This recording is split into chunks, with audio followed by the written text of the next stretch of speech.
उज्जवल Bharat news, देश की प्रखर आवाज।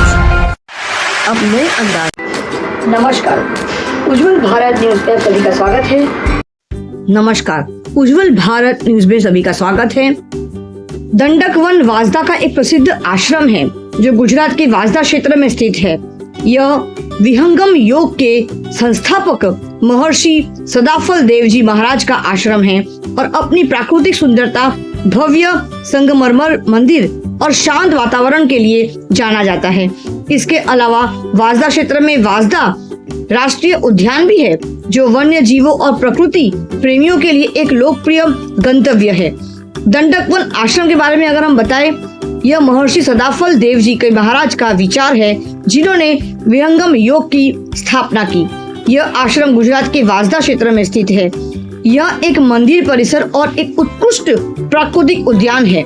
यहाँ का मंदिर चमकीले सफेद संगमरमर से बना है और बहुत ही भव्य नजर आता है। आश्रम में व्हील चेयर सुलभ सुविधाएं भी उपलब्ध है। यह स्थान प्रकृति प्रेमियों और योगियों के लिए शांत वातावरण प्रदान करता है। यह गुजरात के नवसारी जिले में स्थित है। यह विभिन्न प्रकार के जानवरों, प्राणियों जैसे तेंदुए, संभार, हिरण और 4 सींग वाले मृग का घर भी है। इसमें 450 से अधिक पौधों की प्रजातियां और 200 से अधिक पक्षियों की प्रजातियां पाई जाती है। पर्यटक जीप सफारी, ट्रैकिंग और पक्षी दर्शन जैसे गतिविधियों का आनंद ले सकते हैं। इस आश्रम का महत्व अपरिमित है। जो पुरुष और स्त्रियां ईश्वर की अभिलाषा रखते हैं, वे जब यहाँ इस दंडक वन में आते हैं, इस परम पवित्र स्थान का दर्शन करते हैं या यहाँ निवास करते हैं, तो वे भक्ति और मुक्ति के अधिकारी बन जाते हैं। सुसज्जित कमरों के साथ आवास सुविधा उत्तम है। प्राकृतिक सौंदर्य, अद्भुत पार्क और विशाल जल स्रोत से सुसज्जित वातावरण, भोजन शाकाहारी और सात्विक होने के साथ साथ बहुत स्वादिष्ट भी है। आश्रम के लोग बहुत ही सरल, विश्वसनीय, मददगार और जानकार है। चलिए दंडक वन। नमस्कार, उज्जवल भारत न्यूज में सभी का स्वागत है। हम लोग आज पहुंचे हैं दंडक आश्रम। गूगल में लिखा है दंडक गार्डन्स। ये है नवसारी जिले के वाजदा में स्थित है। ये एक ऐसा आश्रम है की जगह है जहाँ पर जब आप आओगे खुद स्वयं, जब कोई व्यक्ति इस भीड़ भाड़ के जीवन से, इस व्यस्तता भरी जिंदगी से जब वो जूझता है, जब वो अपने आप को थका हुआ महसूस करता है, तब सकारात्मक जो ऊर्जा है उसे प्राप्त करने के लिए लोग इस प्रकार के स्थलों को ढूंढते हैं। इससे बढ़िया सकारात्मक पॉजिटिव एनर्जी, सकारात्मक ऊर्जा की जगह और शायद आपको कहीं इस गुजरात में नहीं मिल पाएगी। तो यहाँ पर आने का उद्देश्य यही है कि दंडक, यहाँ पे कहते हैं कि गौतम ऋषि मुनि, यहाँ पे अहल्याबाई का उद्धार हुआ था। गौतम ऋषि मुनि का ये स्थान है। गौतम ऋषि मुनि के बारे में कौन नहीं जानता। तो हमारे सनातन धर्म में जो हमने समझा है, पढ़ा है, उसे साक्षात हम देखकर प्राप्त कर रहे हैं। तो आइए आपको आगे ले चलते हैं, इस आश्रम के बारे में और विस्तार पूर्वक जानकारी देते हैं। आइए आगे बढ़ते हैं। ये जगह वो स्थान है जहाँ पर कहते हैं किसी भी मंदिर में पहुंचने से पहले हमें अपने चरण को धो लेना चाहिए, फिर प्रवेश कर। उज्जवल भारत न्यूज में सभी का स्वागत है। मैं उज्जवल भारत की मुख्य संपादक सीमा भट्टाचार्य वलसाड़ से आज विशेष तौर पर इस दंडवन आश्रम के विजिट के लिए आई हूँ जो नवसारी जिले वाजदा में स्थित है। कहते हैं ऋषियों का स्थान है ये। गौतम ऋषि ने भी यहाँ पर तप किया है। कहते हैं कि रामायण युग से भी पुराना ये आश्रम है, ये स्थान है जहाँ पर कई महापुरुषों ने यहाँ पे सिद्धि प्राप्ति की है। अहल्याबाई का भी उद्धार यहीं से हुआ था। न जाने यहाँ पे कितनी सारी जो सच्ची घटनाएं हैं, सच्ची कहानियां हैं, कहानियां नहीं सच्ची घटनाएं इस आश्रम से जुड़ी है, जो आपको डिस्क्रिप्शन में मैं जरूर अवश्य लिख के दूंगी। और हमारे साथ इस आश्रम के जो ज्ञानी व्यक्ति है, जो यहाँ पे जो आश्रम के बारे में रोज यहाँ पे आते हैं, इनके बारे में जानते हैं, तो उनसे भी हम आज बात करेंगे और उनसे भी पूरी जानकारी लेंगे कि इस आश्रम के अंदर परंपराएं क्या है, इस आश्रम के अंदर कैसे लोग आते हैं, इस आश्रम में जुड़ने के लिए, अपने आप को इस ज्ञान के साथ जुड़ने के लिए हमें और किस प्रकार के प्रक्रियाओं से गुजरना पड़ता है, वो भी हम जानकारी में आपको जरूर दे देंगे। आइए आगे बढ़ते हैं।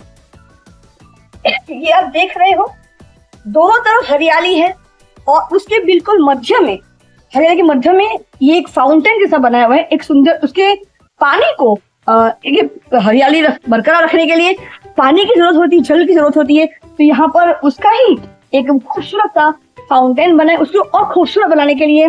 तो आइए इसकी चारों ओर हम लोग परिक्रमा कर लेते हैं। खूबसूरत सी ये फाउंटेन बना है, दिखने में बहुत ही खूबसूरत और बिल्कुल शांतिमय, ना कोई शोर शराबा और ना ही कोई दिखावे की कोई यहाँ पे जरूरत नहीं है। देखिए, हम एक ऐसी जगह आए हैं जहाँ पर ईश्वर बसते हैं, जब ईश्वर की प्राप्ति होती है तो वहां पर सकारात्मक है सब कुछ, और कहीं पे कोई दिखावा, कहीं पे कोई आर्टिफिशियल चीजें नहीं है, मानव सृजित नहीं, सब कुछ यहाँ पे प्राकृतिक है। तो आइए आपको आगे ले चलते। तो एक ऐसे व्यक्तित्व यहाँ पे उपस्थित है जो आज हमें बताएंगे कि पहले तो उनको परिचय ले लेंगे, उसके बाद इस आश्रम के बारे में हमें वो संक्षिप्त में भी थोड़ा सा जानकारी जरूर देंगे। पहले आपको परिचय दे दीजिए। मेरा नाम धनराज राजपूत है और मूलतः मासदा से ही हूँ, वैसे नेटिव हमारा राजस्थान से है जी। तो पापा यहाँ पे आ गए थे धंधे के अर्थ में, और मेरा बॉर्न एंड बॉट अप तो यहीं से अभी 35 साल से भी। इस आश्रम के बारे में संक्षिप्त में जानकारी दीजिए। ये आश्रम सदगुरु सदाफल देव दंडकवन आश्रम के नाम से प्रसिद्ध है, और यहाँ के जो हमारे स्वामी जी है सदगुरु सदाफल देव जी महाराज, उनको मास्ता के महाराजा के जो दीवान थे शार्दुल सिंह सोलंकी, उन्होंने कबीरवर जब स्वामी जी आए थे दर्शन करने के लिए, तब स्वामी जी को यहाँ पे रिक्वेस्ट करके लेके आए थे। तभी से वो भी विहंगम योग की ये जो साधना है उनसे जुड़े, और ये जो आप जगह देख रहे हैं वो ही शार्दुल सिंह सोलंकी ने पूरी जगह स्वामी जी को दी हुई है। तो स्वामी जी की ये तपोभूमि रही है, और स्वामी जी यहाँ पे आते थे साल में, और सबको यहाँ पे विहंगम योग की जो दीक्षा है वो देते रहते थे। बहुत बहुत धन्यवाद। ये जो आश्रम का जो दंडवन आश्रम जो आए हैं, ये उसका एक सदाफल गार्डन है, उद्यान है, जहाँ पर हमेशा फल लगते हैं। आइए, ये आप पूरा रास्ता देख सकते हो, इतना सुंदर और इतना साफ सुथरा। ये एक ऐसी सोच है, सकारात्मक सोच है आज की इस भीड़ भाड़ भरी जिंदगी, और जहाँ पे इतनी व्यस्तता और टेक्नोलॉजी की इस दुनिया में आज हम पूरी तरह थक चुके हैं। हमारा दिमाग, हमारा मन थक चुका है। हम क्या करें और क्या ना करें, डिप्रेशन के शिकार आज हर युवा होते जा रहा है। तो ये बहुत शानदार सकारात्मक ऊर्जा की जगह है जहाँ पर हर कोई आकर अपने आप को ढूंढता है। कहते हैं कि परमात्मा हमारे मन में ही है, लेकिन जैसे कस्तूरी जो है जो उसके अंदर ही होता है, लेकिन उसे वो बाहर ढूंढती रहती है उसकी खुशबू को, वैसे ही परमात्मा हमारे मन में है, लेकिन बस हमें उन्हें खोजना है। तो ध्यान एक ऐसा मार्ग है, ध्यान का मार्ग, जहाँ पे हम परमात्मा को अपने भीतर खोजते हैं। हमारे अंदर प्रतिभा और डर दोनों छुपा होता है। जैसे कि अगर हमने डरना है तो हमें वो डरा देगा, अगर हमें प्रतिभाशाली बनना है तो हमें वो डर से मुक्ति दिलाएगा। वैसे ही परमात्मा यानी ईश्वर हमारे भीतर ही समाया हुआ है। बस उसे ध्यान करके, मेडिटेशन के द्वारा, सही रास्ते के सही मार्गदर्शन के द्वारा, यानी कि सही गुरु के द्वारा हमें वो रास्ता मिल सकता है ताकि हम ईश्वर को प्राप्त कर सके। आइए आगे बढ़ते हैं। ये आप पूरा रास्ता देख सकते हो। यहाँ पर कितने झाड़ होंगे, वृक्ष कितने होंगे? सदाफल। सदाफल मतलब हमेशा फल आते हैं। यहाँ पर कुल 70 कौन से फलों के वृक्ष है यहाँ पे? कौन से फल? ये तो नारियल का दिख रहा है, नारियल है, ये सुपारी है, सुपारी है। तो सदाफल का जो ये सदाफल वन, यहाँ पर सुपारी है, नारियल है, और बहुत सारे ऐसे वृक्ष है जो इस उद्यान को, सदाफल उद्यान को एक खूबसूरत ही नहीं, एक पॉजिटिव यानी सकारात्मक ऊर्जा वाला एक स्थान बनाता है, जहाँ के आज के जीवन में हम लोग आज इतने व्यस्त हो गए हैं, अपने आप को भूल गए हैं इस व्यस्तता के कारण और इस टेक्नोलॉजी के कारण। तो वहां पर इस समय अगर हम लोग इस जगह पर आते हैं तो यहाँ पे एक मन को तो शांति मिलती ही है, लेकिन खुद के अंदर जो प्रतिभा है, जो ईश्वर हमारे अंदर समाये हुए, उसे भी हम सच में सत्यता के साथ, सच के साथ हम ढूंढकर जरूर प्राप्त कर सकते हैं, लेकिन हमें सही मार्ग चाहिए। तो ऐसे स्थानों पर ऐसे गुरु के आशीर्वाद के साथ जब अगर हम ध्यान करेंगे तो हमें ईश्वर तक पहुंचने का जरूर हमें सही मार्ग अवश्य मिलेगा। आइए आगे बढ़ते हैं। जिसे कहते हैं हम लोग, पर एक ऐसा एक आश्रम है जो वाजदा में स्थित है, नवसारी जिले में स्थित है, और इतनी हरियाली और इतनी शांति आज के इस समय पे इस व्यस्तता के भरे समय पे आज अगर हमें सुकून चाहिए, शांति चाहिए, अपने आप को ढूंढना है, ईश्वर की प्राप्ति चाहिए, तो आपको यहीं पे आना है। गुजरात में सबसे सुंदर और सकारात्मक ऊर्जा से पूरा भरा हुआ वैदिक गुरुकुल છે। अच्छा। અહીંયા નહીં, એ બનારસમાં છે। ओके।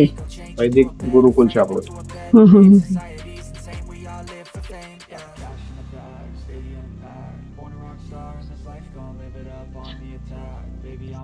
ये है दंडकवन आश्रम में खूबसूरत गौशाला। गौ सेवा करने से हर पाप से मुक्ति मिलती। आपको बता दें, सदगुरु सदाफल देव जी महाराज विहंगम योग के प्रणेता थे, जो 19वीं सदी के एक आध्यात्मिक गुरु और विद्वान थे। उन्होंने स्वरवेद नामक ज्ञानमय ग्रंथ लिखा और विहंगम योग की स्थापना की, जो ईश्वर के साक्षात्कार की एक तकनीक है। उन्होंने प्रकृति की गोद में साधना की और ब्रह्म ज्ञान प्राप्त किया। उनके अनुयायी निराकार ब्रह्म में विश्वास करते हैं और ध्यान, साधना और योग के माध्यम से जीवन में शांति, एकाग्रता और आत्मिक उन्नति पाते हैं। विहंगम योग को दुनिया के 56 देशों में फैलाया गया है और उनके नाम पर वाराणसी में विश्व का सबसे बड़ा मेडिटेशन सेंटर स्वरवेद महामंदिर धाम बनाया गया है। आपको बता दें कि सदगुरु सदाफल देव जी महाराज का जीवन और कार्य, उनका जन्म महर्षि श्रृंगी के वंश में एक योगी परिवार में हुआ था। उन्होंने 1899 ईस्वी संवत 1956 विक्रमी में अंकित ध्वज फहराकर इस पंथ की नींव रखी थी, जिसका अर्थ ईश्वर या निराकार ब्रह्म है। उन्होंने कई स्थानों पर गहन साधना की, जिसमें 6 महीने का अनुष्ठान, 12 साल की गुफा अनुष्ठान और गंगा तट पर किया गया तप शामिल है। उन्होंने स्वरवेद नामक एक आध्यात्मिक ग्रंथ की रचना की, जिसका अर्थ आत्मा और परमात्मा का ज्ञान है। विहंगम योग एक ऐसी तकनीक है जो ध्यान, साधना और योग के माध्यम से साधक को ईश्वर का साक्षात्कार कराती है। विहंगम योग की शिक्षाएं। विहंगम योग के अनुयायी निराकार ब्रह्म में विश्वास करते हैं, जिसका कोई आकार नहीं है। यह योग ध्यान, शारीरिक व्यायाम और साधना के माध्यम से व्यक्ति को शारीरिक, मानसिक और आत्मिक रूप से उन्नत करता है। विहंगम योग ध्यान के प्रभाव को बढ़ाने में मदद करता है, जिससे व्यक्ति एकाग्रता और तनाव मुक्ति का अनुभव भी करता है।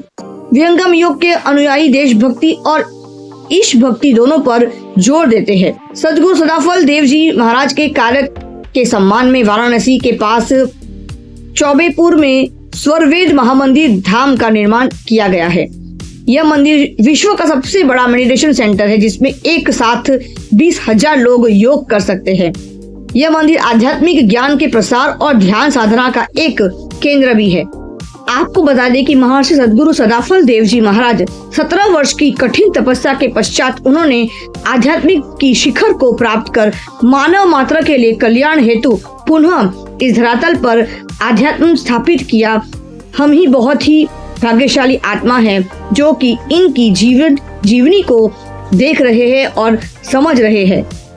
सदगुरु सदाफल महाराज जी को हिमालय योगी सदगुरु सदाफल जी महाराज भी कहते हैं कि जब वे महज 2 साल के बच्चे थे, वह एक लकड़ी के तख्ते पर अलग बैठ गए और उनके पिता, माता और उनके घर के अन्य बुजुर्ग सदस्य उनके सामने साष्टांग प्रणाम करने लगे, क्योंकि वह एक महान संत थे। लोगों ने सोचा कि बच्चा मजाक कर रहा है। वह प्राचीन शास्त्रों के माध्यम से ईश्वर प्राप्ति का रहस्य जानने के लिए संस्कृत सीखना चाहते थे। 11 वर्ष की अल्प आयु में सदाफल संस्कृत सीखने के लिए काशी गए थे। नमस्कार, उज्जवल भारत न्यूज में सभी का स्वागत है। आज इस रोजमर्रा की जिंदगी से जब हम थक जाते हैं, तब ऐसा कोई स्थान, ऐसा कोई स्थल ढूंढते हैं जहाँ पर सिर्फ शरीर को ही नहीं, मन को और अपनी आत्मा को एक शांति का प्रदान हमें मिले। लेकिन आज के इस व्यस्तता भरी जिंदगी में ऐसी जगह कहाँ होगी? और सबसे बड़ी बात है कि सिर्फ शांति हमारे शरीर को ही नहीं, हमारे मन को भी एक जगह पर लाना पड़ता है। और कहते हैं ना कि सही ज्ञान सिर्फ और सिर्फ हमारे माता पिता और गुरु, स्वयं गुरु ही दे सकता है। तो आइए, आज इस ध्यान केंद्र में हम आज उपस्थित है, वार्ता के इस खूबसूरत स्थान में उपस्थित है। आइए पूछते हैं, हमारे साथ संजीव सिन्हा जी उपस्थित है। आज इन्होंने हमें मेडिटेशन किस प्रकार से शुरू करते हैं उसकी आज हमें शिक्षा दी है। तो शुरुआत करते हैं संजीव सिन्हा जी से, जो हमें आज इस मेडिटेशन को प्रारंभ कराने में आज हमें शिक्षा दी है। संजीव सिन्हा जी, आपका बहुत स्वागत करती हूँ। धन्यवाद। और बहुत बहुत धन्यवाद आपको कहती हूँ कि आपने आज हमें ये ध्यान करने का जो प्रोसेस है वो आज हमें दिखाया आपके माध्यम से। सबसे बड़ी बात ये है कि आज की इस व्यस्तता भरी जिंदगी, जहाँ स्मार्टफोन ने हमारा एक बहुत बड़ा हिस्सा ले लिया है, हमसे सुकून छीन लिया है, टेक्नोलॉजी ने हमसे सब कुछ छीन लिया है जिसे हम वापस पाना चाहते हैं, लेकिन कहीं ना कहीं हम उसकी उल्टी दिशा में जा रहे थे। कहते हैं कि हम कंट्रोल कर रहे हैं, लेकिन उल्टी दिशा में जा रहे थे, क्योंकि टेक्नोलॉजी ने आज हमको पूरी तरह से कंट्रोल करना सीख लिया है। तो कहीं ना कहीं हम अपने आप को दे रहे हैं। तो अपने आप मेरे स्वयं, जैसे आपने कहा स्वरवेद, यानी कि परमात्मा को जो हमारे भीतर ही है, लेकिन हम नहीं ढूंढ पाते उसे। तो उसको प्राप्त करने के जैसे आपने मेडिटेशन कहा है, तो इस पूरे स्थान का आज के इस समय पे आप क्या संदेश देना चाहते हैं हमारे इस युग के जो युवा वर्ग है, जो हमारे आज के जो व्यक्तिगण है, उसके विषय में आपकी क्या राय है, और आप इतने सालों से मेडिटेशन कर रहे हैं, तो आपके अनुभव क्या है? देखिए, ये स्थान जो है, ये बिल्कुल ये सदगुरु का अद्भुत स्थान है, जहाँ पर आप प्रवेश करते ही आपको शांति अनुभव होता है। परमाणु, एक सदगुरु की परमाणु कार्य करती है। और यहाँ जो प्रोसेस बताया जाता है कि कैसे हम मेडिटेशन, ध्यान साधना कैसे हम करें, उसको अगर आप रेगुलर करेंगे तो धीरे धीरे मन जो है आपका नियंत्रित होने लगता है, मन आपका कंट्रोल होता है। और वो कैसे कंट्रोल होगा, वो कहीं बाहर से नहीं होना है, वो आपके अंदर ही है वो शक्ति, जिसको आपको जागृत करना है।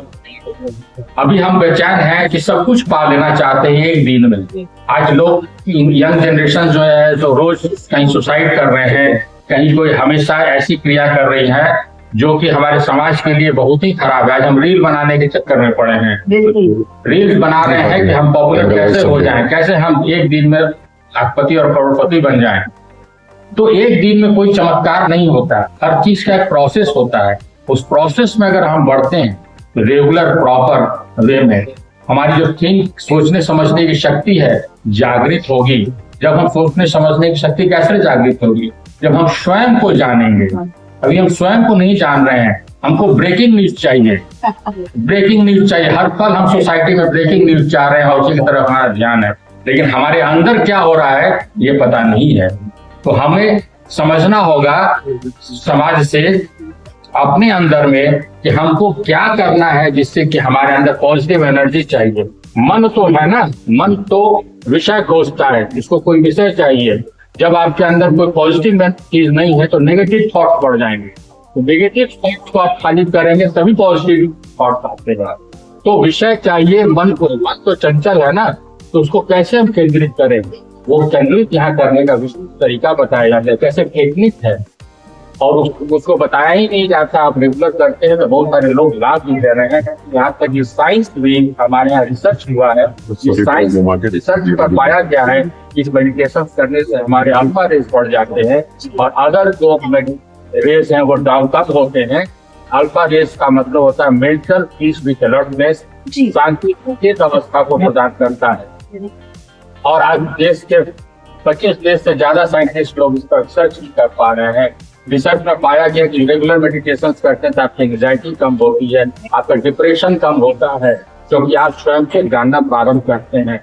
हमारा अपने से कनेक्शन टूट गया और समाज दूसरे बाहर से कनेक्शन हो गया है। तो सबसे महत्वपूर्ण है अपने आप से हम कनेक्ट करें, तो हम बाहर का ऑटोमेटिकली कनेक्ट होंगे और वो हमारे सही रास्ता पर लेगा। आज के इस युग में युवा लोग जो आज पश्चिमी संस्कृति हो, चाहे वहाँ के जो सकारात्मक उसको एक्सेप्ट नहीं कर रहे हैं, लेकिन जो नकारात्मक सोच है, जो नशा है, गलत चीजें है, जिसे अपने आप को नष्ट कर, उस पर वो ज्यादा ध्यान दे रहे, उस पर आकर्षित हो रहे हैं। उस पर आपकी क्या विचारधारा है? देखिए, महत्वपूर्ण चीज क्या है ना, इसमें सबसे बड़ा महत्वपूर्ण है कि हमारे जो पहले हमारे माता पिता जो है वो पूरा हमारे ऊपर ध्यान देते थे। बचपन से ध्यान देते थे, तो हमारी सारी एक्टिविटीज को पता रहता था कि हम क्या कर रहे हैं। लेकिन आज वो कंट्रोल बचपन से ही छूट गया है। हमने संस्कार नहीं दिया। हम दादा दादी, नाना नानी, माता पिता सभी साथ रहते थे, तो एक जो हम कहे कि एक दिशा मिलती थी, संस्कार मिलता था। मैं बहुत सारी अपनी जो आदि है उसकी कहानियां सुना बचपन से। हम जो है तो आज अपने बच्चे को मंदिर लेके नहीं जाते हैं। हमें खुद नहीं पता है हमारे धर्मशास्त्र में क्या कहा गया है। पहले हितोपदेश पढ़ाया जाता था, बहुत सारी चीजें होंगी जो हम कनेक्ट नहीं हुए, उठ गए। तो आज सबसे बड़ी जिम्मेवारी परिवार में सबसे पहला प्रथम जो होता है वो माता और पिता की। तो अगर वो बचपन से संस्कार देंगे तो ये स्टोरी हो जाएगी। धन्यवाद, बहुत धन्यवाद। अब आइए बात करते हैं स्वाति सिन्हा जैसे हम महिलाओं के लिए एक बहुत बड़ा शक्ति कहा जाता है, शिव और शक्ति। देखिए शिव की जो री है, रसोई है, उसे नारी कहा गया है। देखिए बिना रसोई के, बिना मात्रा के शिव शव के समान होता है। और वो जो री का मात्रा है तो वो एक माँ की नारी कहा गया है, औरत की नारी कहा गया है। तो उसी से शिव को शक्ति प्रदान, कभी तो शिव शक्ति के प्रदान माना जाता है। मैं सही कह रही हूँ ना जी? तो आज के समय में नारी को संपूर्ण शक्ति कहा गया है। आज महिला हर कोई चीज कर सकती है जो शायद कि पुरुष ना कर, इसलिए महिला को वो शक्ति दी गई है कि वो एक बालक को, एक बच्चे को जन्म दे सके। सारी नारियां का दर्द वो सहकर और उसके बाद एक बच्चे को वो जन्म देती है। ऐसी शक्ति पुरुष में नहीं दी गई है, क्योंकि धैर्य जो है महिलाओं में, स्त्री में दी गई है ईश्वर ने। तो जब धैर्य की बात आती है तो हम ध्यान को ध्यान करते हैं कि ध्यान में सबसे बड़ा अंग होता है धैर्य। इसके बारे में आप क्या कहते हैं, महिलाओं के लिए आप क्या कहना? ये मैं कहना चाहूंगी कि बहुत ही अच्छा आपका ये जो आपने जो विश्लेषण किया बहुत ही सटीक है। और हम सभी सही में बहुत सौभाग्यशाली हैं कि हमें ईश्वर ने विशेष शक्ति प्रदान किया है। और ईश्वरीय शक्ति को अगर हम और भी ज्यादा जागृत करें, विहंगम योग हमें एक ऐसी ऊर्जा प्रदान करता है, एक ऐसा ज्ञान का धरातल देता है जहां पर कि अगर हम स्वयं को एक नारी, एक महिला अपने आप को जब तैयार कर ले, उस ज्ञान के साथ जोड़ ले, तो आज हम जैसे कहा जाता है कि एक शिक्षित नारी जो होती है वो पूरे परिवार को शिक्षित कर देती है। ठीक उसी प्रकार से अगर विहंगम योग के ज्ञान से जुड़कर एक नारी अगर अपने अंदर उन सारी शक्तियों को जागृत कर लेती है तो वो अपने पूरे परिवार की ही दिशा को बदल सकती है और पूरे परिवार के बच्चों को अच्छा संस्कार देकर उसको वेद, पुराण और जो हमारा संस्कार है, जो हमारा सनातन धर्म है, उसकी क्या उपयोगिता है, समाज में हम किस तरह से एक बालक को अच्छे संस्कार दे कि वो समाज का सही भावी जो हमारा एक कहते हैं ना कि युवा बच्चे जो हमारे हैं वो भावी पीढ़ी जो है हमारे देश का निर्माण करने वाले, तो उनकी जो शक्तियों का विकास एक माता कर सकती है। ये बहुत आपने सही कहा कि हर क्षेत्र में महिलाएं कार्य कर रही, लेकिन यहाँ पर हमें ध्यान रखना है कि हमारी कई ऐसी माताएं थी जो विदुषी थी, जो इस ज्ञान गंगा का पूरा उनको ज्ञान था, जो ये अध्यात्म का पूरा ज्ञान था, और जिस ज्ञान को हमने आज छोड़ के बाकी क्षेत्रों में हम आगे तो बढ़ना चाह रहे हैं, लेकिन यहाँ पर ही पीछे हो जाते हैं और हम सोचते हैं कि ये रूढ़िवादिता है। रूढ़िवादिता नहीं है। जब तक आप अपने आप को उस ईश्वरीय शक्ति से योग की धारा को नहीं पकड़ते हैं, योग की धारा से अपने आप को जब तक नहीं जोड़ते हैं, आप ईश्वरीय शक्ति को नहीं पकड़ते हैं, आप अपने आने वाले भावी पीढ़ी को भी अच्छे संस्कार नहीं दे पाएंगे, तो हम वहां पर पीछे हो जाएंगे। हम कितना भी आगे दौड़ लगा, हम पुरुषों के साथ दौड़ लगा तो रहे हैं, हम सारे हर क्षेत्र में बढ़ चढ़ कर हिस्सा ले रहे हैं, लेकिन जो हमारी जिम्मेवारी है कि हम अपने बच्चों को अच्छे संस्कार दें, हमारे अंदर ऐसे संस्कार हो, हमारे अंदर ऐसे गुण हो जो कि हमारे बच्चों में आए, तो ऐसा कभी नहीं होगा कि समाज में जो विसंगतियां जो आ गई हैं, हम सोचते हैं कि एक मनुष्य पशु की तरह क्यों व्यवहार कर रहा है, तो यहाँ पर एक मनुष्य क्यों नहीं मनुष्य बन रहा है, मानव नहीं बन पा रहा है, क्यों?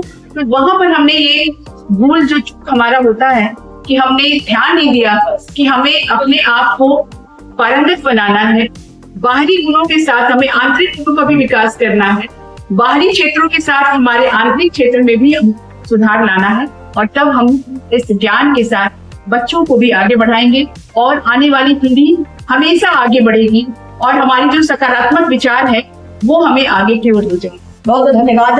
अंत में इतना ही जोड़ना चाहूंगी कि बहुत सही कहा संजीव सिन्हा जी ने कि आज हर मिनट में हर पल हमें ब्रेकिंग न्यूज चाहिए, लेकिन इसी ब्रेकिंग न्यूज के सहारे ही हमारा समाज टूटता जा रहा है, कहीं ना कहीं परिवार टूटता जा रहा है, लेकिन फिर भी हम ब्रेकिंग न्यूज देखना बंद नहीं करते। तो मैं एक पत्रकार, एक चीफ एडिटर, मुख्य संपादक होने के नाते इस पर जरूर कहना चाहूंगी कि हर मिनट ब्रेकिंग न्यूज की अपेक्षा न रखते हुए हमें कुछ ऐसा अच्छी अपेक्षा रखनी चाहिए, सकारात्मक ऊर्जा के साथ हमें हर दिन बिताना चाहिए। अगर हमसे आज भूल हुई है, उस भूल को सीख कर अगले दिन उस भूल को दोबारा नहीं दोहराना है, इस पर हमें ध्यान देना चाहिए। और तभी मुमकिन होगा जब हम अपनी भूल से शिक्षा लेंगे, सीखेंगे और आने वाले समय में उस भूल को हम दोहराएंगे नहीं।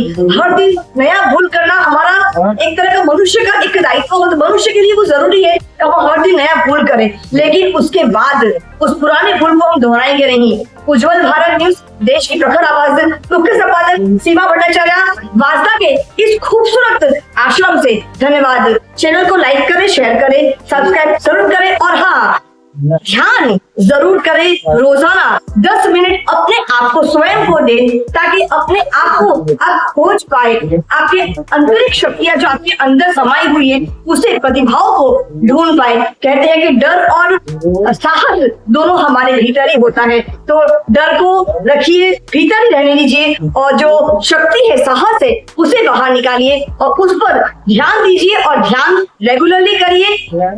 जो मेडिटेशन है उससे आपको शक्ति मिलेगी।